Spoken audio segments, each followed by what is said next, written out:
중견국이라는 말 오늘부로 폐기합니다.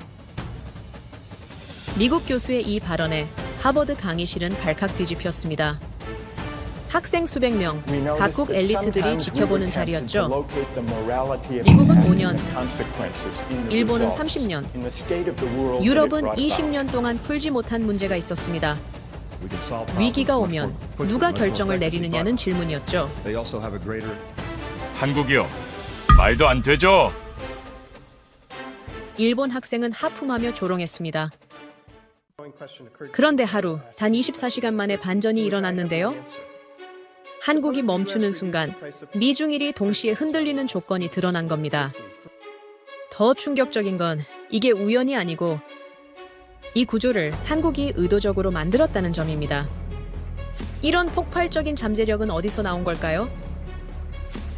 도대체 한국은 어떤 나라입니까? 지금부터 그 놀라운 현장 속으로 들어가 보시죠. 미국에서 날아온 충격적인 이야기. 바로 시작합니다. 그리고 지금 어디에서 시청하고 계신지 댓글로 남겨주세요. 여러분의 이야기도 듣고 싶습니다. 그 전에 잠깐 1초 만에 누를 수 있는 좋아요 버튼을 꾹 눌러주시면 영상 제작에 큰 힘이 됩니다. 그럼 바로 사연 시작하겠습니다. 중견국. 여러분은 이 단어 들으면 뭐가 떠오르십니까? 적당히 잘 사는 나라, 강대국 눈치 보는 나라, 결정권은 없지만 따라가는 나라. 그런데 말입니다. 교수님이 칠판에 딱 그 단어를 쓰시더니 한국이 중견국에 속한 나라냐고 물으셨어요. 일본 학생이 피식 웃으며 너무나 당연한 거 아니냐고 답했고 중국 학생은 팔짱을 낀 채 창밖만 보고 있었는데 유럽 학생 몇몇은 하품까지 하며 지루해하더군요. 안녕하세요. 휘트니 맥라렌이라고 합니다. 하버드 국제정치학 전공이며 솔직히 그날까지 같은 생각이었죠. 그런데 교수님이 그 단어를 싹 지우시더니 새로운 단어를 쓰셨습니다. 변칙적 선도자. 그 순간 강의실은 발칵 뒤집혔죠. 일본 학생이 펜을 놓더니 중국 학생은 몸을 앞으로 숙였고 유럽 학생들까지 황급히 메모를 시작하는 게 보였습니다. 그날 깨달았죠. 가장 기본적인 걸 싹 다 모르고 있었다는 걸 말입니다. 사실 이 특별 강의는 원래 들을 생각이 없었어요. 학기 중에 갑자기 잡힌 선택 과목이었는데 제목부터가 좀 그랬습니다. 변화하는 국제 질서 속 중견국가. 중견국가라는 단어만 봐도 벌써 결론이 보이는 강의 아닙니까? 그런데 이 강의를 개설한 교수가 로버트 스털링이라는 걸 알게 됐어요. 국제정치학계에서는 꽤 유명한 분이었는데 미국 국무부 정책자문위원을 지냈고 여러 국가 간 산업협력 보고서를 직접 작성했던 인물이었습니다. 감정적인 수사보다는 숫자와 기록으로 판단하는 학자로 알려져 있었죠. 그래서 호기심이 생겼습니다. 이런 사람이 왜 갑자기 중견국 이야기를 꺼낸 걸까? 강의실에 들어섰을 때는 이미 상당히 많은 학생들이 자리를 잡고 있었어요. 일본에서 온 학생들이 앞줄에 모여 앉아 있었고 중국 학생들은 중간쯤 자리를 차지했으며 유럽 학생들은 여기저기 흩어져 앉아 있었습니다. 다들 표정이 편안했어요. 별로 긴장되는 주제가 아니라고 생각하는 게 분명했습니다. 그때 강의실 뒤쪽 문이 열리더니 로버트 스털링 교수가 들어왔습니다. 60대 중반으로 보이는 분이었는데 단정하게 빗어넘긴 회색 머리에 군더더기 없는 정장 차림이었어요. 천천히 걸음을 옮겼지만 시선만큼은 강의실 전체를 정확히 훑고 있었습니다. 단상에 서자마자 별다른 인사말 없이 바로 칠판에 단어 하나를 적으셨죠. 중견국. 그리고 방금 전에 말씀드린 그 장면이 펼쳐진 겁니다. 학생들의 반응이 너무도 일치했어요. 뻔한 주제라는 표정들이었습니다. 그런데 교수님이 갑자기 웃으시더니 아주 의외의 이야기를 꺼내셨습니다. 제 절친한 친구 이야기부터 해야 할 것 같다고 말씀하시더군요. 친구 이름은 리처드라고 했습니다. 함께 하버드를 다녔던 동기였는데 지금은 주한미군으로 한국에 주둔하고 있다고 하셨어요. 강의실에서 작은 웃음이 터졌습니다. 갑자기 왜 친구 이야기냐는 반응이었죠. 교수님은 개의치 않으시더니 말을 이어가셨습니다. 리처드가 한국에 간 지 얼마 안 됐을 때만 해도 평범했다고 합니다. 가끔 화상통화를 하면 날씨 이야기나 업무 이야기를 했는데 그런데 6개월쯤 지나니까 뭔가 달라지기 시작했다고 하셨어요. 리처드가 한국 음식 이야기를 꺼내기 시작했다는 겁니다.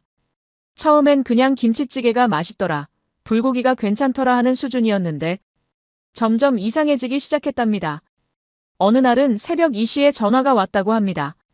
교수님이 받았더니 리처드가 흥분한 목소리로 K9 이야기를 시작했다는 겁니다.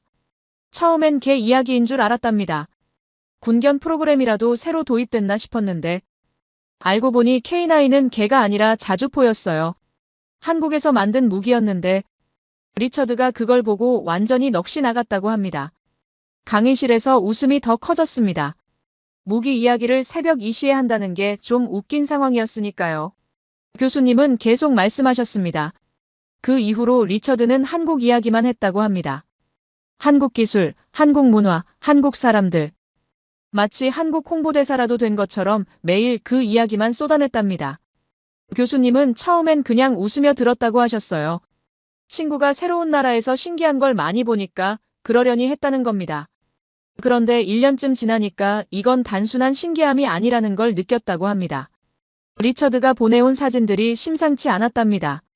한국 항만 사진이었는데 컨테이너가 끝도 없이 쌓여 있고 크레인들이 24시간 쉬지 않고 움직이는 모습이었다고 합니다.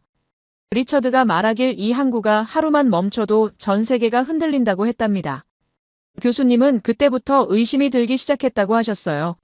국제정치학을 30년 넘게 연구한 사람으로서 한 나라의 항구가 세계를 흔든다는 말은 과장이라고 생각했답니다.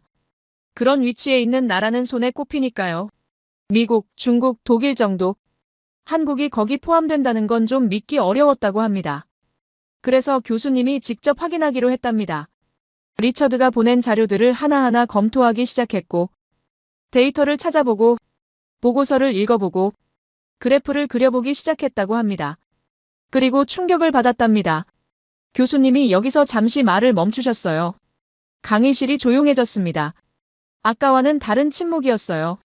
장난스러운 친구 이야기가 갑자기 무게감 있는 방향으로 틀어진 게 느껴졌습니다. 교수님이 다시 입을 여셨습니다. 제가 평생 믿어왔던 국제질서 이론이 한 나라 앞에서 작동하지 않았다고 말씀하셨어요. 세력 균형론이라는 게 있습니다. 쉽게 말하면 힘센 나라가 약한 나라를 지배하고 약한 나라는 힘센 나라 눈치를 보며 살아간다는 이론이죠. 지난 수백 년간 이 이론은 거의 완벽하게 들어맞았답니다. 그런데 딱 한 나라가 이 이론을 벗어나 있었다는 겁니다. 교수님이 화면을 켜셨습니다. 스크린에 그래프 하나가 나타났어요. 반도체 시장 점유율 변화를 보여주는 그래프였는데 1980년대에는 일본이 압도적이었습니다. 세계 시장의 50% 이상을 차지하고 있었어요. 그런데 그 선이 점점 내려가기 시작하더니 2000년대 들어서는 완전히 추락했습니다. 그 자리를 누가 차지했을까요? 교수님이 물으셨습니다. 다른 선 하나가 1990년대부터 급격히 올라가기 시작했어요. 그리고 2000년대 중반쯤 일본을 완전히 추월해버렸습니다. 그 선 옆에 이름이 적혀 있었습니다. 삼성전자. 일본 학생들의 표정이 굳어지기 시작했어요. 교수님은 거기서 멈추지 않으셨습니다. 반도체라는 게 뭔지 아십니까? 교수님이 물으셨어요. 그냥 전자기기에 들어가는 부품이 아니라 현대 문명의 심장이라고 설명하셨습니다. 스마트폰, 컴퓨터, 자동차, 비행기, 미사일, 모든 것이 반도체 없이는 작동하지 않는다고 하셨어요. 그러니까 반도체를 지배하는 나라가 기술을 지배하고 기술을 지배하는 나라가 세계를 지배한다는 논리였습니다. 일본이 그 자리에 있었는데 왜 한국에게 넘겨줬을까요? 교수님이 다시 물으셨습니다.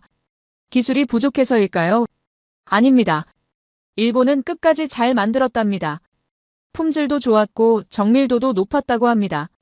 그럼 뭐가 문제였을까요? 교수님이 두 장의 사진을 나란히 보여주셨어요.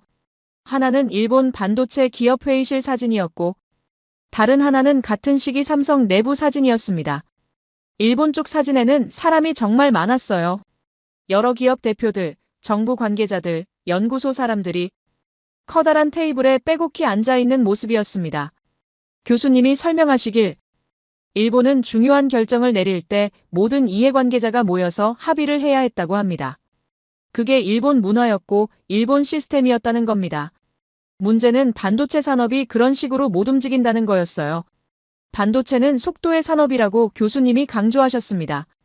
몇 개월이 아니라 몇 주가 승부를 가른다고 하셨어요. 새로운 기술이 나오면 바로 결정하고 바로 투자하고 바로 생산해야 하는데 일본은 그때마다 회의를 열고 조율하고 합의를 기다렸다는 겁니다. 반면 삼성 쪽 사진은 달랐습니다. 화살표가 명확했어요. 의사결정 구조가 단순했습니다. 교수님이 말씀하시길 한국은 결정을 멈추지 않았다고 하셨어요.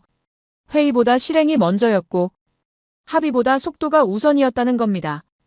그래서 일본은 늦었고 반도체에서는 늦는 순간 지는 거라고 교수님이 단호하게 말씀하셨습니다. 일본 학생 한 명이 입술을 깨물고 있는 게 보였어요. 중국 학생들도 더 이상 창밖을 보지 않았습니다. 유럽 학생들은 노트북을 열고 메모를 시작했죠. 교수님이 마지막으로 한 문장을 던지셨습니다. 이 강의는 여러분이 아는 한국 이야기가 아니라고 하셨어요. 우리가 배운 국제 질서로는 설명되지 않는 나라. 힘이 아니라 다른 방식으로 세계를 움직이는 나라. 그 이야기를 하려고 한다고 말씀하셨습니다. 그 순간 알았습니다. 이 강의를 일찍 나가는 건 불가능하겠구나. 오히려 끝까지 듣고도 모자랄 것 같다는 생각이 들었어요. 강의실 안 모든 학생들이 같은 생각을 하고 있다는 게 느껴졌습니다. 교수님이 화면을 넘기셨습니다. 이번에는 그래프도 숫자도 아니었어요. 흑백 사진 한 장이 스크린 가득 나타났습니다. 무너진 건물이었어요. 벽돌 더미 사이로 사람들이 걸어가고 있었고 아이들이 폐허 위에서 뭔가를 줍고 있는 모습이었습니다. 1953년이라는 연도가 사진 아래 적혀 있었어요. 교수님이 조용히 말씀하셨습니다. 이 나라는 전쟁이 끝난 직후였다고 하셨어요. 건물은 거의 다 무너졌고 공장은 남아있는 게 없었으며 도로는 끊겼고 다리는 폭격으로 날아갔다고 합니다. 강의실이 조용해졌어요. 다들 사진을 뚫어지게 보고 있었습니다. 교수님이 다음 사진을 넘기셨어요. 이번에는 피난민 행렬이었습니다. 보따리를 머리에 인 사람들이 끝도 없이 이어져 있었고 겨울인지 눈이 쌓인 길을 걷고 있었어요. 아이를 업은 여자, 지팡이를 짚은 노인, 맨발로 걷는 아이들. 교수님이 말씀하셨습니다. 이 나라에는 아무것도 없었다고 하셨어요. 석유도 없었고 철도 없었고 금도 은도 없었으며 넓은 땅도 없었다고 합니다. 그럼 뭐가 있었을까요? 교수님이 물으셨습니다. 사람만 있었다고 하셨어요. 그것도 다 다친 사람들, 집 잃은 사람들, 가족 잃은 사람들 뿐이었다고 합니다. 교수님이 숫자 하나를 보여주셨어요. 1인당 국민소득 67달러. 1953년 한국의 숫자였습니다. 이게 얼마나 낮은 건지 아십니까? 교수님이 비교를 해주셨어요. 같은 시기 필리핀은 200달러가 넘었고 태국은 150달러였으며 심지어 아프리카 가나보다도 낮았다고 합니다. 그러니까 한국은 그때 세계에서 가장 가난한 나라 중 하나였던 겁니다. 교수님이 다시 말씀하셨어요. 보통 이런 나라는 두 가지 길을 간다고 하셨습니다. 하나는 계속 가난하게 사는 길이고 다른 하나는 다른 나라 도움을 받으며 천천히 나아가는 길이라고 했어요. 그런데 한국은 셋째 길을 갔다고 합니다. 화면이 바뀌었어요. 이번에는 컬러 사진이었습니다. 1960년대 후반쯤으로 보이는 공장 사진이었어요. 낡은 기계 앞에서 사람들이 일하고 있었고 밤인데도 불이 환하게 켜져 있었습니다. 교수님이 설명하셨어요. 한국 사람들은 잠을 안 잤다고 합니다. 공장에서 일하고 집에 가서 잠깐 눈 붙이고 다시 공장으로 왔다는 겁니다. 하루 16시간, 일주일에 7일, 쉬는 날 없이 그렇게 일했다고 하셨어요. 그게 몇 년 동안이었을까요? 교수님이 물으셨습니다. 10년이 아니었답니다. 20년도 아니었어요. 30년 넘게 그렇게 살았다고 합니다. 중국 학생 하나가 고개를 갸우뚱했어요. 그 정도로 일하는 나라는 많지 않냐는 표정이었습니다. 교수님이 그 시선을 읽으셨는지 바로 다음 이야기를 하셨어요. 일만 많이 한다고 되는 게 아니라고 하셨습니다. 중요한 건 그 다음이었다는 겁니다. 화면이 또 바뀌었어요. 이번에는 1997년이라는 숫자가 크게 떠 있었습니다. 국제통화기금 위기. 교수님이 그 단어를 천천히 말씀하셨어요. 쉽게 설명하자면 이렇다고 하셨습니다. 나라의 돈이 떨어진 겁니다. 외국에서 빌린 돈을 갚을 수 없게 됐고 은행들이 문을 닫기 시작했으며 회사들이 쓰러지기 시작했다고 합니다. 교수님이 영상 하나를 틀어주셨어요. 당시 뉴스 화면이었는데 사람들이 줄을 서서 금을 내놓는 모습이었습니다. 금반지, 금목걸이, 결혼반지까지 다들 들고 와서 나라에 바쳤다고 합니다. 강의실에서 누군가 작게 숨을 들이마시는 소리가 들렸어요. 교수님이 말씀하셨습니다. 보통 이런 상황이 오면 나라는 두 가지 선택을 한다고 하셨어요. 하나는 외국 자본에게 나라를 넘기는 겁니다. 회사를 팔고, 땅을 팔고, 권리를 넘기면서 버티는 거죠. 다른 하나는 시간을 끄는 겁니다. 천천히 회복하겠다고 하면서 빚을 늘리고, 문제를 미루고, 다음 세대에게 떠넘기는 방식이라고 합니다. 그런데 한국은 또 다른 길을 택했다고 하셨어요. 가장 아픈 선택이었다고 교수님이 말씀하셨습니다. 구조를 바꿨다고 합니다. 작동하지 않는 시스템을 싹 뜯어 고쳤고 망하는 회사는 망하게 놔뒀으며 살릴 수 있는 곳에만 집중했다는 겁니다. 체질을 바꿨다고도 하셨어요. 느리게 움직이던 방식을 빠르게 바꿨고 애매하게 결정하던 걸 명확하게 바꿨으며 관계로 하던 일을 실력으로 바꿨다고 합니다. 상처를 피하지 않았다고도 하셨습니다. 당장은 고통스러웠지만 그 고통을 정면으로 받아들였고 빠져나가려 하지 않았다는 겁니다. 교수님이 숫자 하나를 보여주셨어요. 3년, 국제통화기금 위기가 터지고 나서 한국이 빚을 다 갚는 데 걸린 시간이었습니다. 강의실에서 웅성거림이 터졌어요. 3년이라는 게 믿기지 않는다는 반응이었습니다. 교수님이 비교를 해주셨어요. 비슷한 시기에 비슷한 위기를 겪은 나라들이 있었다고 합니다. 아르헨티나는 20년 넘게 회복하지 못했고 그리스는 지금도 빚에 허덕이고 있으며 태국은 10년이 넘게 걸렸다고 하셨어요. 그런데 한국은 3년 만에 끝냈다는 겁니다. 어떻게 가능했을까요? 교수님이 물으셨습니다. 집요함이었다고 하셨어요.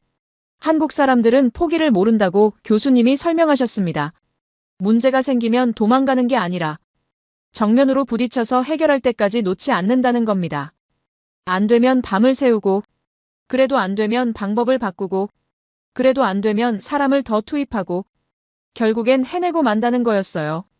교수님이 그래프를 하나 더 보여주셨습니다. 경제성장률 그래프였는데 1998년에 바닥을 찍었다가 1999년부터 급격히 올라가기 시작했고 2000년대 초반에는 위기 전보다 더 높아져 있었습니다. 이게 정상적인 회복 곡선이 아니라고 교수님이 말씀하셨어요. 보통은 천천히 올라가는데 한국은 거의 수직으로 올라갔다는 겁니다. 왜 그랬을까요? 교수님이 답을 주셨습니다. 무너지지 않은 게 성공이라고 생각했기 때문이라고 하셨어요.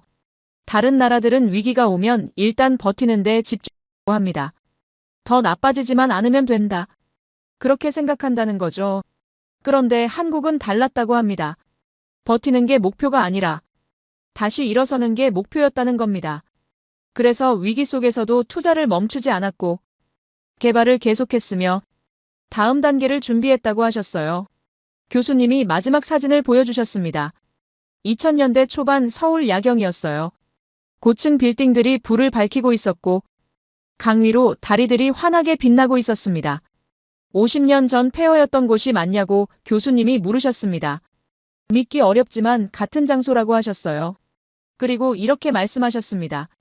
포기하지 않은 게 전략이었다고요. 한국은 한 번도 쉬운 길을 택한 적이 없었다고 합니다. 항상 어려운 길을 골랐고 그 길에서 절대 물러서지 않았으며 끝까지 가서 결국 해냈다는 겁니다. 그래서 지금의 한국이 있는 거라고 교수님이 정리하셨습니다. 강의실 분위기가 완전히 바뀌어 있었어요.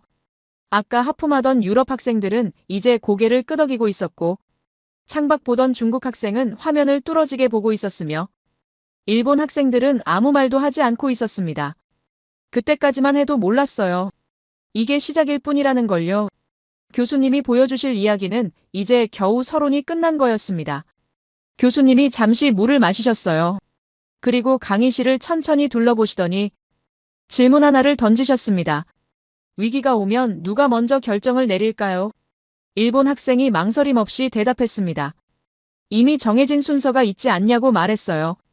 강한 나라가 방향을 정하면 약한 나라는 따라간다는 게 당연하다는 투였습니다. 유럽 학생도 거들었어요. 역사가 그걸 증명한다며 중요한 결정은 항상 위에서 내려왔다고 덧붙였습니다. 중국 학생은 고개를 끄덕이며 한국 같은 나라는 늘 후자였다고 말했어요. 결정을 받는 쪽이었지 내리는 쪽은 아니었다는 겁니다. 강의실 분위기가 다시 느슨해졌어요. 다들 이미 아는 이야기라고 생각하는 게 느껴졌습니다. 교수님은 아무 말씀 없이 화면을 넘기셨어요. 스크린에 사진 한 장이 나타났습니다. 항구였어요. 컨테이너가 끝도 없이 쌓여 있었고 거대한 크레인들이 하늘을 찌를 듯 서 있었으며 배들이 줄지어 정박해 있는 모습이었습니다. 전쟁도 아니었고 폭발도 아니었고 군인도 보이지 않았습니다. 그냥 평범한 항구 풍경이었어요. 교수님이 말씀하셨습니다. 이 장면은 위기 상황이 아니라고 하셨어요. 평소와 다르지 않은 일상적인 모습이라고 했습니다. 그런데 이 항구가 하루만 멈추면 어떻게 될까요? 교수님이 물으셨습니다. 학생들은 별 반응이 없었어요. 항구 하나 멈춘다고 뭐가 달라지겠냐는 표정들이었습니다. 교수님이 화면을 한 번 더 넘기셨어요. 같은 항구를 다른 각도에서 찍은 사진이었습니다. 그리고 사진 아래에 글자가 하나 떴어요. 부산항. 강의실에서 작은 웅성거림이 일었습니다. 한국 이야기가 또 나온다는 반응이었죠. 교수님이 차분하게 말씀하셨습니다. 이 항구가 하루 동안 기능을 못한다고 가정해보자고 하셨어요. 그럼 가장 먼저 피해를 보는 곳이 어디일까요? 아무도 대답하지 않았습니다. 다들 계산하느라 머뭇거리는 게 보였어요. 교수님이 지도 하나를 띄우셨습니다. 한국이 중앙에 표시되어 있었고 다른 나라들은 이름 없이 점으로만 연결되어 있었어요. 그리고 부산항을 중심으로 선들이 뻗어나가기 시작했습니다.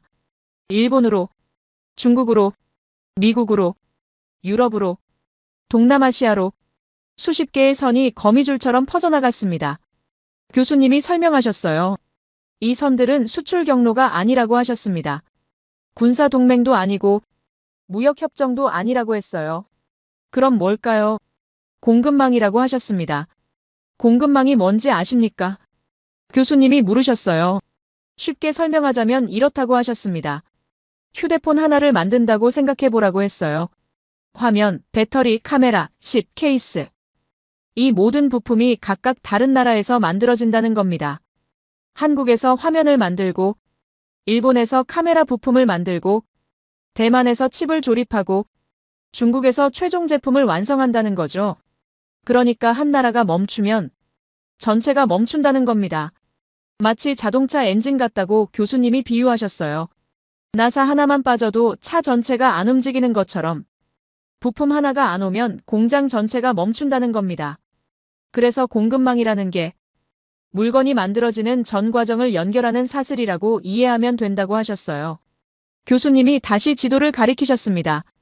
부산항에서 뻗어나간 선들을 하나하나 짚으셨어요. 이 선들이 뭔지 아십니까? 교수님이 물으셨습니다. 부품이라고 하셨어요. 반도체 부품, 디스플레이 부품, 배터리 소재, 정밀 화학 제품, 소재라고도 하셨습니다. 철강, 합금, 특수 플라스틱, 고순도 화학물질, 중간재라고도 했어요. 완제품은 아니지만 완제품을 만들기 위해 꼭 필요한 재료들이라는 겁니다. 교수님이 단호하게 말씀하셨습니다. 이 항구가 멈추면 이 선들이 같이 멈춘다고 하셨어요. 강의실 분위기가 달라지기 시작했습니다. 교수님이 구체적인 예를 들어주셨어요. 일본 자동차 공장이 있다고 가정해보라고 하셨습니다. 그 공장에서 차를 만드는데 디스플레이는 한국에서 오고 배터리 소재도 한국에서 온다는 겁니다. 부산항이 멈추면 디스플레이가 안 오고 배터리 소재가 안 오고 결국 일본 공장이 멈춘다는 거죠. 미국도 마찬가지라고 하셨어요. 반도체 부품이 한국에서 가는데 그게 안 오면 미국 공장도 멈춘다는 겁니다. 중국은 더 심각하다고 하셨습니다. 중국이 만드는 거의 모든 전자제품에 한국산 부품이 들어간다고 했어요. 부산항이 멈추면 중국 공장 절반이 멈출 수도 있다는 겁니다. 일본 학생의 얼굴이 굳어졌어요. 중국 학생은 펜을 꽉 쥐고 있었고 유럽 학생들은 서로 눈빛을 주고받았습니다. 교수님이 말씀하셨습니다. 이제부터는 결정이 한 방향으로만 움직이지 않는다고 하셨어요. 무슨 뜻일까요? 예전에는 강한 나라가 결정하면 약한 나라가 따라갔다고 합니다. 미국이 방향을 정하면 다른 나라들이 그 방향으로 움직였다는 거죠. 그런데 지금은 다르다고 하셨어요. 한국이 멈추면 미국도 중국도 일본도 같이 멈춘다는 겁니다. 그럼 누가 누구한테 결정을 받는 걸까요? 교수님이 물으셨습니다. 미국이 한국한테 결정을 받는 걸까요? 아니면 한국이 미국한테 결정을 받는 걸까요? 답은 둘 다라고 하셨습니다. 서로가 서로한테 영향을 준다는 겁니다. 이게 바로 공급망의 힘이라고 교수님이 강조하셨어요. 군사력도 아니고 경제 규모도 아니고 공급망 위치가 힘이 됐다는 겁니다. 교수님이 숫자를 하나 보여주셨습니다. 전 세계 디스플레이 시장에서 한국 점유율 40%가 넘었어요. 배터리 소재 시장 50% 이상이었습니다. 반도체 메모리 시장 70%가 넘었어요. 이게 무슨 의미냐면 교수님이 설명하셨습니다. 세계가 이 물건들 없이는 못 산다는 겁니다. 휴대폰을 못 만들고 전기차를 못 만들고 컴퓨터를 못 만들고 비행기를 못 만든다는 거죠. 그러니까 한국이 공급을 멈추면 세계 공장이 멈춘다는 겁니다. 교수님이 마지막으로 이렇게 정리하셨어요. 지금까지 우리는 무엇이 멈추는지 봤다고 하셨습니다. 하지만 더 중요한 질문은 왜 이렇게 빨리 모두가 반응하느냐는 거라고 했어요. 답은 간단하다고 하셨습니다. 한국 없이는 못 돌아간다는 걸 다들 알기 때문이라는 겁니다. 강의실이 완전히 조용해졌어요. 아까 비웃던 일본 학생은 입을 다물고 있었고 한국은 후자라고 했던 중국 학생은 고개를 숙이고 있었으며 유럽 학생들은 화면만 뚫어지게 보고 있었습니다. 교수님이 천천히 말씀하셨습니다. 이제 한국은 결정을 기다리는 나라가 아니라고 하셨어요. 결정을 만드는 나라가 됐다는 겁니다. 그 말이 끝났을 때 아무도 반박하지 않았습니다. 교수님이 새로운 화면을 띄우셨습니다. 이번에는 그래프였어요. 가로축에는 연도가 표시되어 있었고 세로축에는 시장 점유율이라는 숫자가 적혀 있었습니다. 두 개의 선이 그래프를 가로질러 가고 있었어요. 하나는 1980년대의 꼭대기에 있었는데 점점 내려가기 시작하더니 2000년대 들어서는 바닥으로 떨어져 있었습니다. 다른 선은 1990년대 중반부터 서서히 올라가기 시작했어요. 그리고 2000년대 초반에 첫 번째 선을 추월했고 그 이후로는 계속 위에 있었습니다. 교수님이 아무 설명 없이 그래프만 보여주셨어요. 강의실 앞쪽에서 움직임이 있었습니다. 일본 학생 한 명이 손을 들었어요. 이름표를 보니 이치하라라고 적혀 있었습니다. 교수님이 고개를 끄덕이시며 말하라고 하셨어요. 이치하라가 침착한 목소리로 말했습니다. 이 그래프만으로는 정확한 판단이 어렵다고 했어요. 반도체 산업은 원래 주기가 있다며 점유율이 오르내리는 건 자연스러운 현상이라고 덧붙였습니다. 그리고 노트북을 열더니 뭔가를 찾기 시작했어요. 교수님께 자료 하나를 공유해도 되겠냐고 물었습니다. 교수님이 허락하셨어요. 이치하라가 화면을 띄웠습니다. 일본 경제산업성에서 나온 보고서였어요.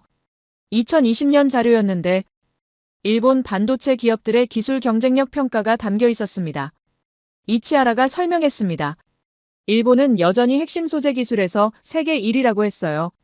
반도체를 만드는 데 필요한 특수 화학물질, 초정밀 가공 장비, 이런 분야에서는 아직도 일본이 압도적이라는 겁니다. 그러면서 점유율 하락은 일시적 현상이며 기술력은 여전하다고 강조했어요. 강의실 분위기가 미묘하게 흔들렸습니다. 몇몇 학생들이 고개를 끄덕이기 시작했어요. 교수님은 조용히 듣고 계셨습니다. 표정 변화도 없었어요. 이치하라가 말을 이었습니다. 게다가 일본 정부가 최근 반도체 산업 재건에 막대한 예산을 투입하고 있다며 곧 시장 점유율도 회복될 거라고 덧붙였습니다. 유럽 학생 몇몇이 메모를 시작했어요. 중국 학생도 관심 있다는 표정으로 화면을 보고 있었습니다. 이치하라가 자리에 앉았습니다. 자신감 있는 표정이었어요. 교수님이 천천히 고개를 끄덕이셨습니다. 좋은 지적이라고 하셨어요. 실제로 일본은 소재 기술이 뛰어나다고 인정하셨습니다. 그리고 화면을 다시 가져오셨어요.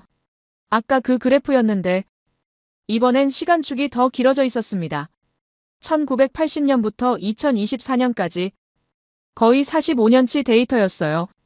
교수님이 평범한 목소리로 말씀하셨습니다. 주기가 있다는 말이 맞다고 하셨어요. 실제로 반도체 산업에는 호황과 불황이 반복된다고 했습니다.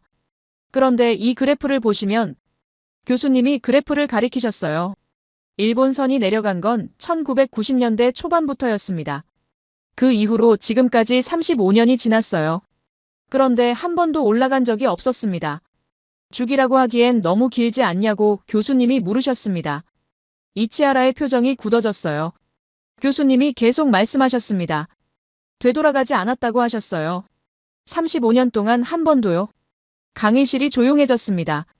교수님이 다른 화면을 띄우셨어요. 이번에는 두 장의 사진이 나란히 나타났습니다. 왼쪽은 회의실 사진이었어요. 커다란 타원형 테이블에 정장 입은 사람들이 빼곡히 앉아 있었고 앞쪽에는 프레젠테이션 자료가 펼쳐져 있었습니다. 일본 반도체 기업 회의 장면이라고 설명이 붙어 있었어요. 오른쪽은 다른 분위기였습니다. 사무실 같았는데 사람은 많지 않았고 화이트보드에 뭔가 급하게 쓴 흔적이 보였으며 책상 위에 서류가 어지럽게 쌓여 있었습니다. 삼성 반도체 개발팀이라고 적혀 있었어요. 교수님이 두 사진을 비교하셨습니다. 일본은 결정을 내릴 때 모든 관계자가 모인다고 하셨어요. 기업 대표, 정부 관계자, 연구소 책임자, 은행 담당자, 다 모여서 회의를 한다는 겁니다. 왜 그럴까요? 일본 문화가 그렇다고 교수님이 설명하셨습니다. 중요한 결정은 혼자 내리는 게 아니라 모두의 합의로 내려야 한다는 게 일본 방식이라고 했어요. 신중한 방식이라고도 하셨습니다. 실수를 줄일 수 있고 여러 의견을 들을 수 있으니까요. 그런데 문제가 있다고 하셨어요. 반도체는 속도의 산업이라고 강조하셨습니다. 새로운 기술이 나오면 바로 결정하고 바로 투자하고 바로 생산해야 한다는 겁니다. 몇 개월이 아니라고 하셨어요. 몇 주가 승부를 가른다고 했습니다. 일본은 그 속도를 못 따라갔다는 겁니다. 회의를 열고 의견을 조율하고 합의를 기다리는 동안 시장은 이미 변해 있었다고 하셨어요. 교수님이 삼성 사진을 가리키셨습니다. 한국은 달랐다고 하셨어요. 결정 구조가 단순했다는 겁니다. 화살표가 명확했다고 설명하셨습니다. 누가 결정하는지 분명했고 결정이 나면 바로 실행됐으며 중간에 멈추는 단계가 거의 없었다는 거죠. 교수님이 예를 들어주셨습니다. 1990년대 중반 이야기라고 하셨어요. 새로운 메모리 반도체 기술이 나왔는데 일본 기업들은 회의를 시작했답니다. 이 기술에 투자할지 말지, 투자한다면 얼마나 할지, 어느 공장에서 만들지 다 논의하기 시작했다는 겁니다. 3개월이 걸렸다고 합니다. 같은 시기 삼성은 어떻게 했을까요? 일주일 만에 결정이 났다고 하셨어요. 투자한다. 이 공장에서 만든다. 언제부터 시작한다. 다 정해졌다는 겁니다. 그리고 바로 움직였다고 합니다. 장비를 주문하고 인력을 투입하고 생산 라인을 구축했다는 거죠. 일본이 회의를 끝낼 때쯤 삼성은 이미 양산을 시작하고 있었다고 하셨어요. 이치하라가 고개를 숙이고 있었습니다. 교수님이 계속 말씀하셨어요. 이런 일이 한두 번이 아니었다고 하셨습니다. 1990년대 내내, 2000년대 내내 같은 패턴이 반복됐다는 겁니다. 일본은 신중하게 결정하고 한국은 빠르게 결정했으며 시장은 빠른 쪽을 선택했다고 하셨어요. 교수님이 그래프를 다시 가리키셨습니다. 일본 선이 내려가고 한국 선이 올라간 이유라고 하셨어요. 기술이 부족해서가 아니었다고 강조하셨습니다. 일본은 끝까지 잘 만들었다고 했어요. 품질도 좋았고 정밀도도 높았다고 했습니다. 그런데 늦었다고 하셨어요. 반도체에서는 늦는 순간 지는 거라고 단호하게 말씀하셨습니다. 아무리 잘 만들어도 시장이 이미 다른 제품으로 채워져 있으면 들어갈 자리가 없다는 겁니다. 교수님이 마지막 숫자를 보여주셨어요. 1988년 일본 반도체 점유율 51%였습니다. 2023년 일본 반도체 점유율 6%였어요. 같은 기간 한국 점유율 4%에서 시작해서 21%로 올라가 있었습니다. 교수님이 조용히 말씀하셨습니다. 일본은 밀린 게 아니라고 하셨어요. 늦었다고 했습니다. 그 차이가 45년간의 결과를 만들었다고 하셨어요. 이치하라는 펜을 내려놓고 있었습니다. 아까의 자신감은 어디론가 사라진 표정이었어요. 교수님이 덧붙이셨습니다. 일본이 지금 반도체 재건에 투자하는 건 맞다고 하셨어요. 그런데 그게 성공하려면 결정 방식부터 바꿔야 한다고 했습니다. 빠른 결정, 빠른 실행, 빠른 수정. 이게 없으면 아무리 돈을 쏟아부어도 같은 결과가 반복될 거라고 하셨어요.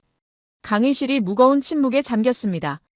일본 학생들은 아무 말도 하지 않았고 중국 학생들은 메모에 집중하고 있었으며 유럽 학생들은 화면만 바라보고 있었습니다. 그때 깨달았어요. 이 강의가 단순히 한국을 칭찬하는 자리가 아니라는 걸요.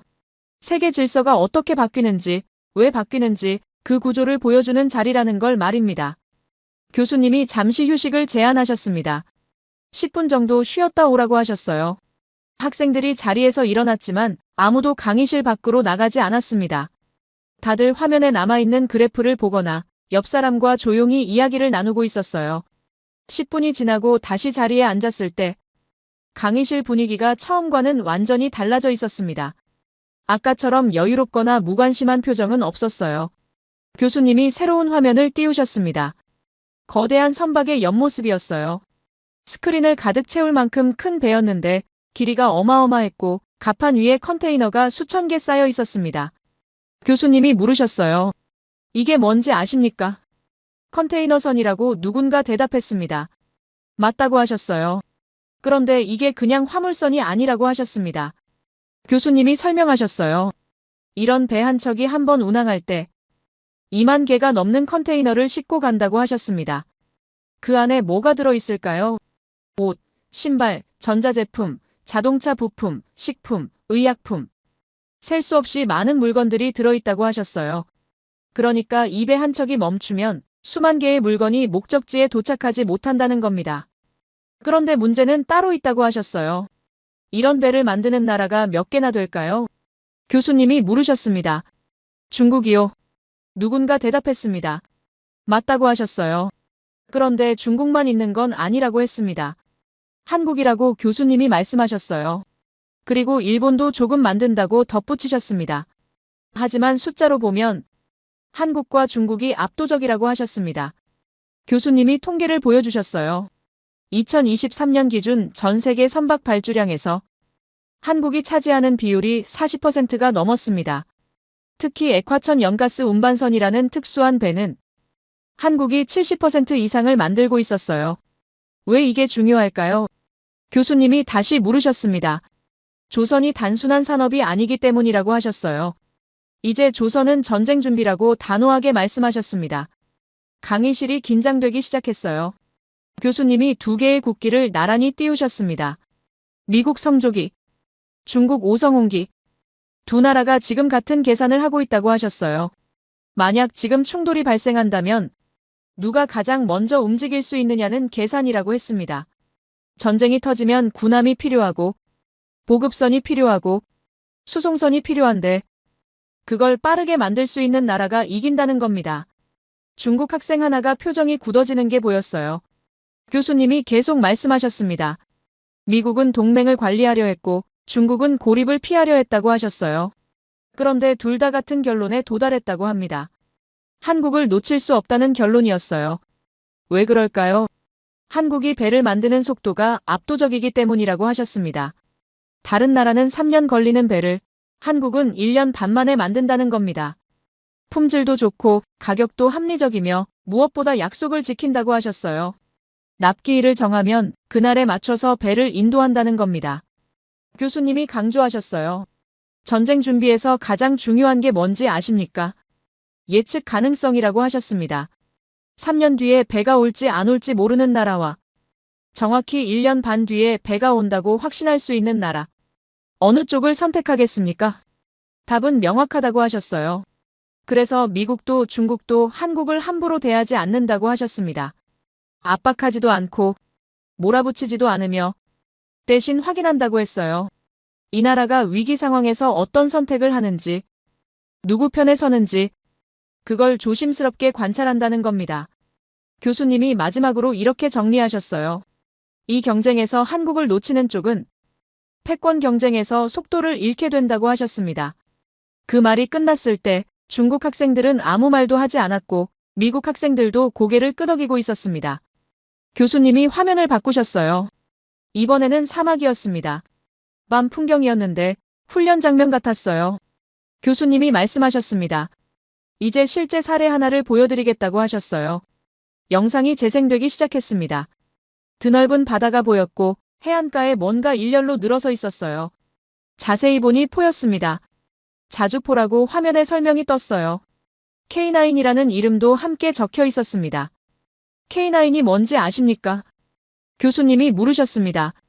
한국에서 만든 자주포라고 설명하셨어요. 자주포라는 건 스스로 움직일 수 있는 대포라고 했습니다. 트럭처럼 바퀴가 달려 있어서 원하는 곳으로 이동하면서 포를 쏠 수 있다는 겁니다. 보통은 육군에서 쓴다고 하셨어요. 땅에서 적을 공격할 때 사용한다고 했습니다. 그런데 이 영상에서는 뭔가 다른 일이 벌어지고 있었어요. 교수님이 설명하셨습니다. 이집트 이야기라고 하셨어요.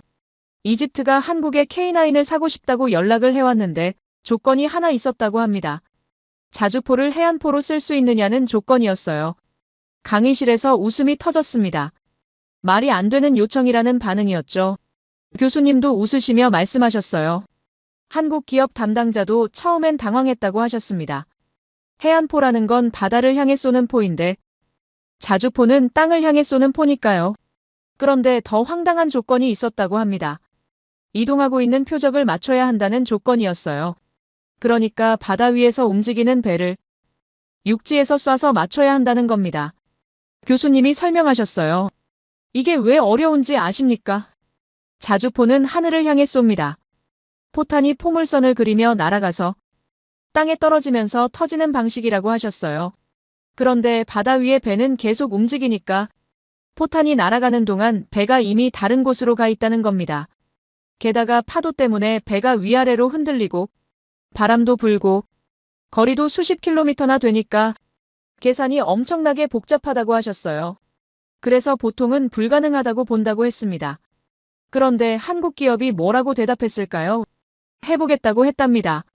강의실에서 놀라는 소리가 났어요. 교수님이 말씀하셨습니다. 2017년에 이집트 해안에서 실제 시험을 했다고 하셨어요. 영상이 그 장면을 보여주고 있었습니다.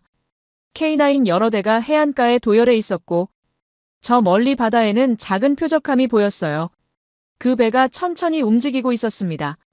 이집트 군 관계자들이 쌍안경으로 바다를 보고 있었고 한국 기술진들이 장비를 점검하고 있었습니다. 교수님이 조용히 말씀하셨어요. 이제 첫 발을 쏜다고 하셨습니다. 초탄이라고 하는데 처음 쏘는 포탄을 말한다고 설명하셨어요. 보통은 초탄으로 거리를 재고 두 번째, 세 번째 쏘면서 조정해서 결국 맞춘다고 하셨습니다. 그러니까 처음부터 맞추는 건 거의 불가능하다는 겁니다. 영상 속에서 K9이 포를 발사했습니다. 굉음이 울렸고 포탄이 하늘로 날아갔어요. 모두가 쌍안경으로 바다를 보고 있었습니다. 몇 초가 지났습니다. 그리고 폭발이 일어났어요. 표적함 바로 옆에서였습니다. 명중이었어요. 강의실이 조용해졌습니다. 교수님이 말씀하셨어요. 초탄 명중이라고 하셨습니다. 그것도 한 발이 아니라 연속으로 쏜 세 발이 모두 맞았다고 하셨어요. 세계 최초라고 강조하셨습니다. 곡사포로 해상 이동 표적을 초탄에 맞춘 건 인류 역사상 처음 있는 일이라고 했습니다. 영상이 다시 재생됐어요. 이집트 군 관계자들이 입을 벌리고 서 있었고 한국 기술진들도 놀란 표정이었습니다. 교수님이 설명하셨어요. 이집트 사람들이 그 자리에서 충격을 받았다고 하셨습니다. 마치 기적을 본 것처럼 말을 잃었다고 했어요. 그럴 만도 하다고 교수님이 덧붙이셨습니다. 자기들이 불가능한 걸 요청했다는 걸 너무 잘 알고 있었으니까요. 그런데 그게 현실이 됐다는 겁니다. 교수님이 화면을 바꾸셨어요. 이번에는 기술 설명이 나왔습니다. K9에 들어있는 사격 통제 장치가 얼마나 정밀한지 보여주는 자료였어요.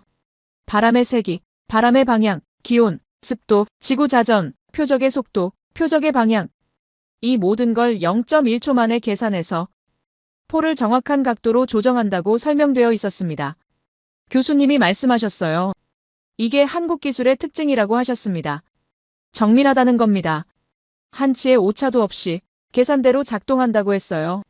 그런데 더 중요한 게 있다고 하셨습니다. 한국 사람들의 마음가짐이라고 하셨어요. 교수님이 천천히 설명하셨습니다. 한국이라는 나라는 특별한 역사를 가지고 있다고 하셨어요.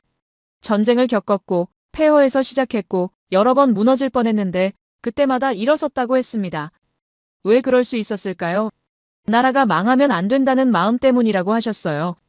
기술이 무너지면 안 된다는 생각, 꾸준히 성장해야 한다는 의지, 이런 마음이 한국 사람들 안에 뿌리 깊게 박혀 있다는 겁니다. 물론 어느 나라든 자기 나라가 잘 되길 바란다고 하셨어요. 그건 당연한 일이라고 했습니다. 그런데 한국은 조금 다르다고 하셨어요. 시대적 고난을 직접 겪었기 때문이라고 설명하셨습니다. 할아버지 세대가 전쟁을 겪었고, 아버지 세대가 가난을 겪었고, 본인 세대가 위기를 겪었다는 겁니다. 그 기억이 살아있다고 하셨어요. 그래서 위기가 오면 더 강해진다고 했습니다. 힘이 배가 된다고 했어요. 조상들의 정신이 그렇게 이어진다고 하셨습니다. 포기하지 않는 정신, 끝까지 해내는 집요함, 불가능을 가능으로 바꾸는 의지, 이게 한국 기술자들 안에 흐르고 있다는 겁니다. 교수님이 K9 이야기로 돌아오셨어요. 이집트가 불가능한 걸 요청했을 때 한국 기술자들은 거절하지 않았다고 하셨습니다. 왜 안 했을까요? 이집트를 위해서라고 하셨어요. 이집트는 사방이 적으로 둘러싸인 나라인데 긴 해안선을 지켜야 하는 문제가 있었다고 합니다. 그런데 돈이 부족해서 비싼 해안포를 충분히 설치할 수 없었다는 겁니다. 그래서 K9을 해안포로 쓸 수 있다면 훨씬 적은 비용으로 나라를 지킬 수 있겠다고 생각한 거였어요. 한국 기술자들이 그 사정을 들었을 때 우리가 도와야겠다고 생각했다고 합니다. 우리라는 마음이었다고 교수님이 강조하셨어요. 남의 나라 일이지만 그 나라를 지켜야 하는 사람들의 마음을 자기 일처럼 받아들였다는 겁니다. 그래서 불가능한 걸 가능하게 만들었다고 하셨어요. 밤을 새워서 계산하고 장비를 개선하고 소프트웨어를 새로 만들고 수백 번 시뮬레이션을 돌렸다고 합니다. 그 결과가 홍해의 기적이라고 교수님이 말씀하셨어요. 영상이 마지막 장면을 보여줬습니다. 이집트 군 관계자가 한국 기술자와 악수하는 모습이었어요. 두 사람 다 눈이 붉어져 있었습니다. 교수님이 조용히 말씀하셨어요. 한국은 이론이 불가능하다고 말할 때 이미 실험을 끝낸 나라라고 하셨습니다. 그리고 그게 가능한 이유는 기술만이 아니라 사람들의 마음 때문이라고 덧붙이셨어요. 나라를 지키겠다는 마음, 서로를 돕겠다는 마음, 끝까지 해내겠다는 의지. 이게 한국을 한국답게 만든다고 하셨습니다. 강의실은 완전히 조용했어요. 아무도 움직이지 않았고 아무도 말하지 않았습니다. 휘트니는 숨이 멎은 것 같았어요. 가슴이 뜨거워지는 게 느껴졌습니다. 지금까지 배운 국제정치학 이론 어디에도 이런 이야기는 없었어요. 힘의 논리, 경제의 논리, 동맹의 논리 다 있었지만 마음의 논리는 없었습니다. 그런데 교수님이 보여준 건 바로 그 마음이었어요. 한국이라는 나라가 세계에서 특별한 위치를 차지하게 된 건 기술 때문만이 아니라 그 기술을 만들어낸 사람들의 마음 때문이었다는 걸 그날 처음 알았습니다. 교수님이 물을 한 모금 마시셨습니다. 그리고 화면을 넘기셨어요. 이번에는 지도였습니다. 유럽 지도였는데 한 나라가 빨간색으로 강조되어 있었어요. 폴란드였습니다. 아까 이야기했듯이 한국은 조선과 반도체로 세계 공급망의 중심이 됐다고 하셨죠. 교수님이 상기시키셨습니다. 그런데 또 다른 측면이 있다고 하셨어요. 바로 무기라고 했습니다. 강의실 분위기가 다시 긴장됐어요. 교수님이 설명하셨습니다. 폴란드는 특별한 나라라고 하셨어요. 왜 특별할까요? 위치 때문이라고 하셨습니다. 폴란드 동쪽에는 러시아가 있고 서쪽에는 독일이 있으며 역사적으로 여러 번 침략을 당한 경험이 있다는 겁니다. 그래서 폴란드는 항상 불안하다고 하셨어요. 언제 또 전쟁이 터질지 모르니까요.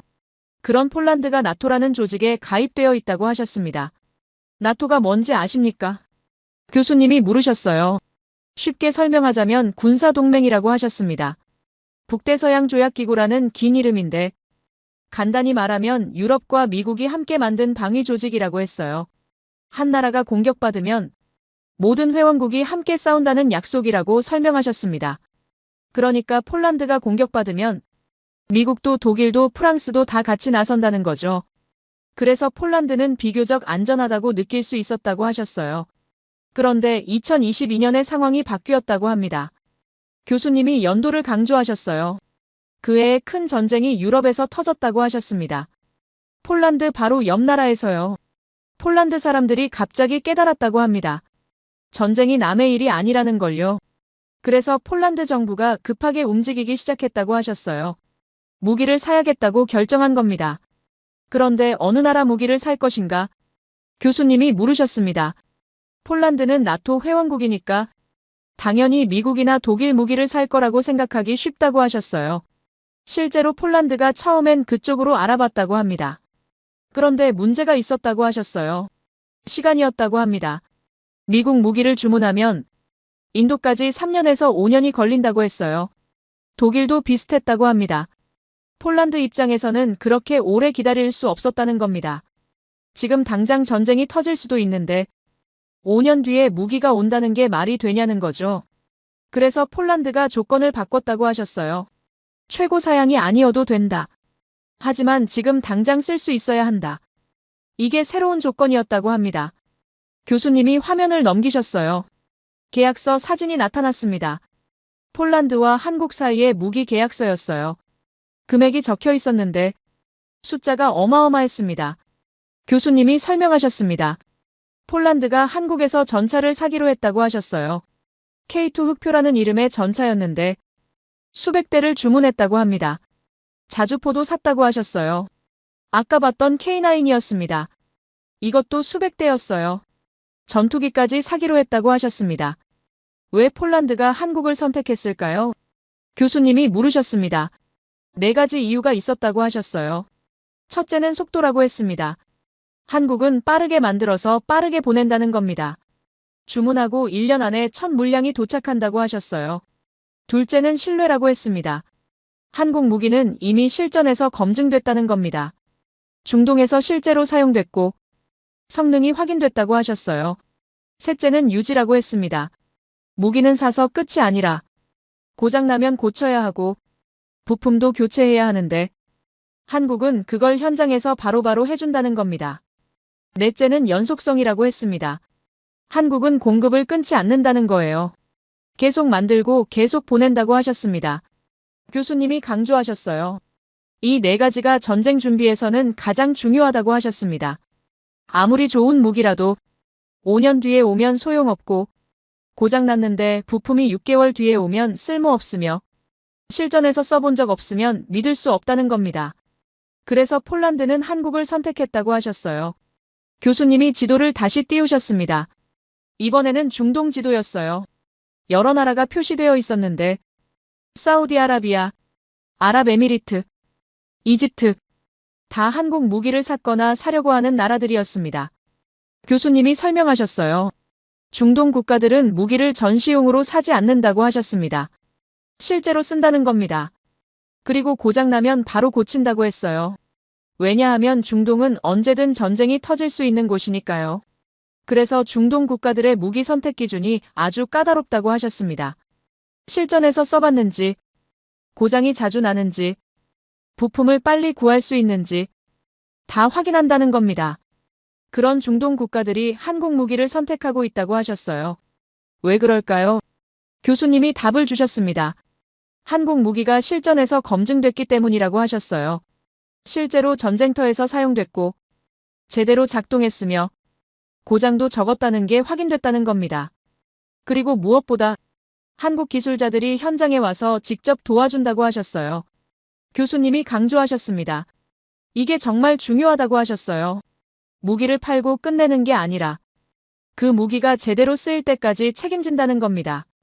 아까 K9 이야기에서 봤듯이 이집트가 특별한 요청을 했을 때 한국은 거절하지 않고 해결 방법을 찾았다고 상기시키셨어요. 그게 한국 방식이라고 하셨습니다. 교수님이 화면을 바꾸셨어요. 세계 지도가 나타났는데 한국 무기를 수입한 나라들이 빨간 점으로 표시되어 있었습니다. 유럽에도 있었고, 중동에도 있었고, 아시아에도 있었고, 아프리카에도 있었으며, 오세아니아에도 있었습니다. 교수님이 말씀하셨어요. 20년 전만 해도 한국 무기를 사는 나라가 거의 없었다고 하셨습니다. 그런데 지금은 40개국이 넘는다고 했어요. 왜 이렇게 늘어났을까요? 교수님이 설명하셨습니다. 이 선택들은 정치적 메시지가 아니었다고 하셨어요. 생존의 결정이었다는 겁니다. 나라를 지켜야 하는데 가장 믿을 수 있는 무기를 골라야 하고 가장 빨리 받을 수 있는 무기를 사야 하며 가장 오래 쓸 수 있는 무기를 선택해야 한다는 거죠. 그 조건을 만족시키는 나라가 한국이었다고 하셨습니다. 교수님이 천천히 말씀하셨어요. 그래서 한국 무기는 후보가 아니라 남은 선택지가 됐다고 하셨습니다. 무슨 뜻일까요? 예전에는 무기를 살 때 여러 나라 제품을 비교해서 골랐다고 합니다. 미국 것도 보고 유럽 것도 보고 그 중에 제일 좋은 걸 선택했다는 거죠. 그런데 지금은 다르다고 하셨어요.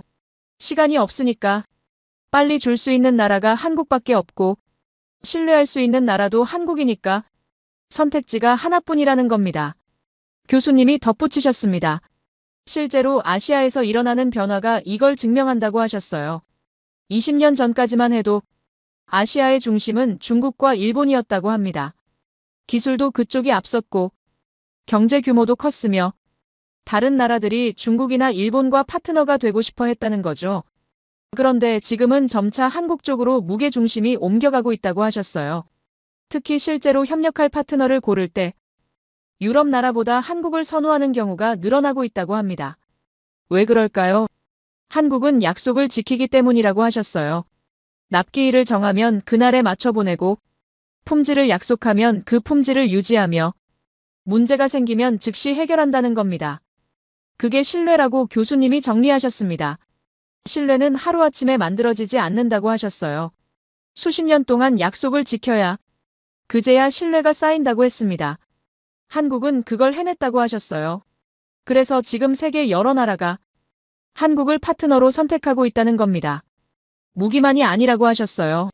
기술 협력, 산업 협력, 연구 협력, 모든 분야에서 한국이 선호되는 파트너가 되고 있다고 강조하셨습니다.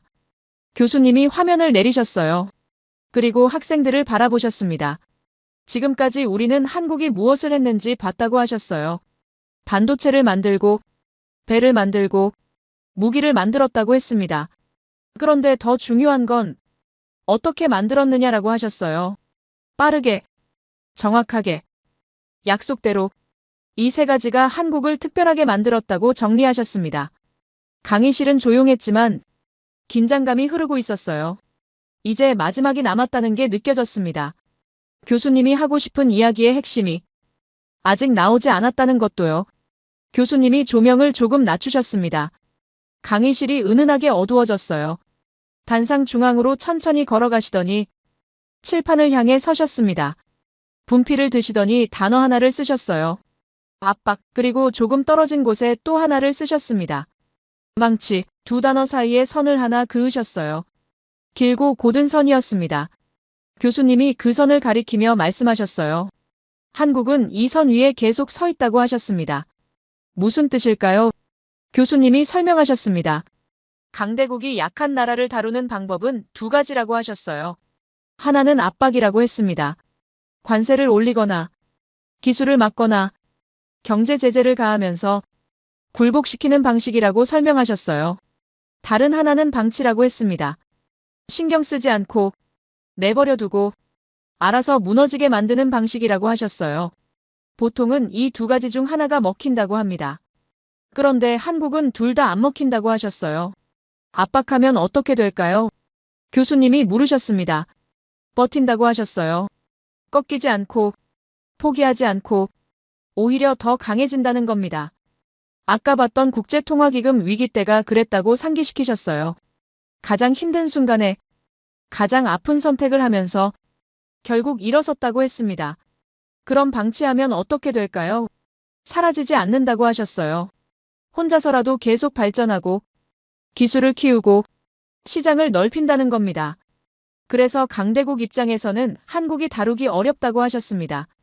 압박해도 소용없고 방치해도 소용없으니까요. 교수님이 천천히 말씀하셨어요. 한국은 아직 강대국이 아니라고 하셨습니다. 강의실이 조용해졌습니다. 군사력으로 보면 미국이나 중국만큼은 아니라고 하셨어요. 경제 규모로 봐도 같은 선에 있지는 않다고 했습니다. 그런데 교수님이 잠시 말을 멈추셨다가 이어가셨어요. 문제는 그 다음이라고 하셨습니다. 강대국은 강해서 두려운 게 아니라고 설명하셨어요. 오히려 예측 가능해서 안심할 수 있다는 겁니다. 미국이 뭘 할지, 중국이 어떻게 움직일지 다들 대충 안다는 거죠. 그런데 한국은 예측하기 어렵다고 하셨습니다. 압박하면 버티고, 방치하면 사라지지 않고, 붙잡으려 하면 조건을 바꾸고, 밀어내려 하면 판을 흔든다고 했어요. 교수님이 구체적인 예를 들어주셨습니다. 반도체를 봤을 때 일본은 회의를 열고 합의를 기다렸는데 한국은 바로 결정하고 바로 실행했다고 하셨어요. 조선을 봤을 때 다른 나라는 3년 걸리는 배를 한국은 1년 반 만에 만들어냈다고 했습니다. 무기를 봤을 때 이집트가 불가능한 걸 요청했는데 한국은 그걸 현실로 만들었다고 하셨어요. 이게 예측 가능합니까? 교수님이 물으셨습니다. 아무도 대답하지 않았습니다. 교수님이 마지막 문장을 던지셨어요. 그래서 한국은 아직 강대국이 아니지만 강대국이 가장 두려워하는 나라라고 하셨습니다. 그 말이 끝났을 때 강의실은 완전히 조용했어요. 박수도 없었고 환호도 없었고 웅성거림도 없었습니다. 다만 아무도 움직이지 않았어요. 아무도 자리를 뜨지 못했습니다. 교수님이 칠판에 쓴 두 단어를 천천히 지우셨어요. 그리고 학생들을 바라보셨습니다. 오늘 강의는 여기까지라고 하셨어요. 그래도 아무도 일어나지 않았습니다. 교수님이 단상에서 내려오셨고 강의실 문을 향해 걸어가셨어요. 그제야 학생들이 하나둘씩 자리에서 일어나기 시작했습니다. 노트북을 닫았어요. 가방을 챙겼습니다. 하지만 모두 천천히 움직였어요. 강의실을 나가면서 다들 말없이 고개를 숙이고 있었습니다. 일본 학생 이치하라는 가방을 메고 한참을 그 자리에 서 있었어요. 뭔가 생각에 잠긴 표정이었습니다. 중국 학생들은 서로 눈빛만 주고받으며 조용히 나갔고 유럽 학생들은 메모한 노트를 다시 펼쳐보며 복도로 향했습니다. 자리에 그대로 앉아 있었어요. 노트북을 덮었지만 일어날 수가 없었습니다. 머릿속이 복잡했어요. 하버드에 와서 국제 정치학을 배우면서 세상이 어떻게 돌아가는지 안다고 생각했었습니다. 힘센 나라가 이기고 약한 나라는 따라가고 그게 질서라고 배웠어요. 그런데 오늘 그 질서가 완전히 흔들렸습니다. 한국이라는 나라가 힘이 아니라 다른 방식으로 세계를 움직이고 있다는 걸 봤어요. 기술로, 신뢰로, 집요함으로, 그리고 무엇보다 포기하지 않는 마음으로요. 천천히 일어났습니다. 가방을 메고 강의실 문을 향해 걸었어요. 복도로 나왔을 때 창밖을 봤습니다. 하버드 캠퍼스가 평화롭게 펼쳐져 있었고 학생들이 오가고 있었으며 모든 게 평소와 같아 보였어요. 그런데 뭔가 달라진 게 있었습니다. 바로 제 자신이었어요. 오늘 이전에는 미국이 세계를 이끌고 다른 나라들이 따라가는 게 당연하다고 생각했습니다. 그런데 오늘 이후에는 세계가 그렇게 단순하지 않다는 걸 알게 됐어요. 한국이라는 나라가 작은 나라지만 세계 질서의 중심에 서 있고 그 중심이 군사력이나 경제력이 아니라 신뢰와 기술로 만들어졌다는 걸 깨달았습니다. 도서관으로 향했어요. 더 알고 싶었습니다.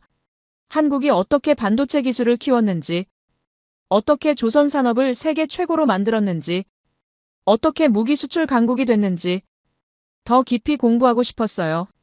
그리고 생각했습니다. 미국이 한국에게서 배워야 할 게 있다고요. 빠른 결정, 빠른 실행, 약속 지키기. 이게 한국의 방식이었고 이게 세계를 움직이는 힘이었습니다. 미국도 이걸 배워야 한다고 생각했어요. 회의만 하다가 기회를 놓치는 게 아니라 빠르게 결정하고 빠르게 움직이는 것. 약속만 하고 안 지키는 게 아니라 약속한 걸 반드시 실행하는 것. 그게 신뢰를 만들고 신뢰가 힘이 된다는 걸 한국이 증명했습니다.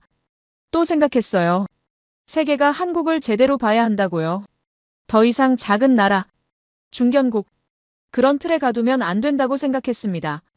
한국은 이미 세계 질서를 재정의하는 나라가 됐고 그 역할을 계속 해나갈 거라고 믿었어요. 그리고 바랍니다. 한국이 지금의 길을 계속 가기를 바랍니다. 기술을 키우고 신뢰를 쌓고 세계와 함께 성장하는 길을요. 미국이 한국을 진정한 파트너로 대하기를 바랍니다.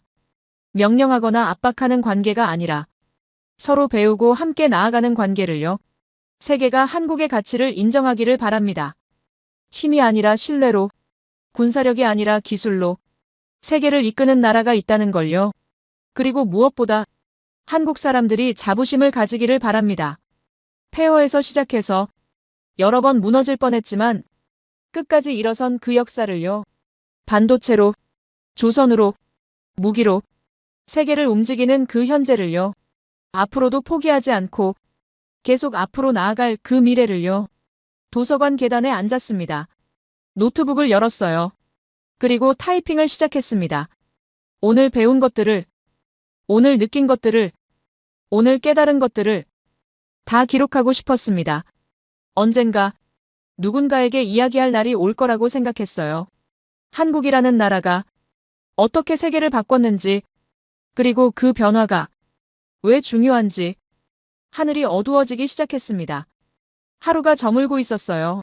하지만 마음속에는 무언가 새로운 게 시작되고 있었습니다. 세계를 보는 새로운 눈, 질서를 이해하는 새로운 관점, 그리고 미래를 준비하는 새로운 각오. 오늘 강의실에서 들은 이야기가 인생을 바꿔놓았습니다. 그리고 언젠가 누군가의 인생을 바꾸는 이야기를 할 거라고 그렇게 믿었습니다. 제 이야기를 끝까지 들어주셔서 감사합니다. 모두 안녕히 계세요. 오늘의 사연 어떻게 들으셨나요? 처음에는 그냥 먼 나라 이야기처럼 느껴졌을지도 모르겠습니다. 하지만 끝까지 따라오신 분들이라면 이 이야기가 단순히 한 나라의 성공담이 아니라는 걸 느끼셨을 것 같습니다. 우리는 오랫동안 세상은 힘센 나라가 이끌고 작은 나라는 따라간다고 배워왔습니다. 그 질서가 너무 익숙해서 의심조차 하지 않았던 것일지도 모르겠습니다. 그런데 이 사연은 묻고 있습니다. 정말 세상은 그렇게만 움직이는 걸까요? 눈에 보이는 힘보다 약속을 지키는 태도, 위기 앞에서 도망치지 않는 선택, 불가능하다고 말하기 전에 한 번 더 해보는 마음, 그런 것들이 쌓이면 결국 무엇이 되는지 보여주는 이야기였던 것 같습니다. 빠르게 결정하고 책임을 피하지 않고 문제가 생기면 남 탓을 하기보다 구조부터 바꾸는 방식. 그 과정은 결코 멋있지도 쉽지도 않았을 겁니다. 오히려 아프고 불편하고 오래 걸리는 길이었을지도 모르죠. 그래서 더 생각해보게 됩니다. 우리가 살아가는 일상에서도 정말 중요한 선택들은 편한 길이 아니라 어려운 길에서 나오는 건 아닐까 하고 말입니다. 이 이야기를 한국이라는 나라의 이야기로만 남겨둘지 아니면 우리 각자의 삶에 비춰볼지는 결국 듣는 사람의 몫인 것 같습니다. 앞으로 세상이 어디로 가게 될지, 어떤 나라가 중심에 서게 될지는 아직 아무도 모릅니다. 다만 한 가지 분명한 건 세상을 움직이는 힘의 모양이 예전과는 달라지고 있다는 점이겠죠. 여러분은 이 이야기를 들으며 어떤 생각이 드셨나요? 여러분의 생각을 아래 댓글에 남겨주세요. 그리고 감동적인 사연을 주변 사람들과 공유하고 함께 이야기 나눠보세요. 마지막으로 1초밖에 걸리지 않는 구독과 좋아요, 알림 설정은 영상 제작에 큰 힘이 됩니다. 지금까지 감동을 담아 여러분께 진심을 전하는 감동담기였습니다. 오늘 하루도 행복한 하루 보내세요.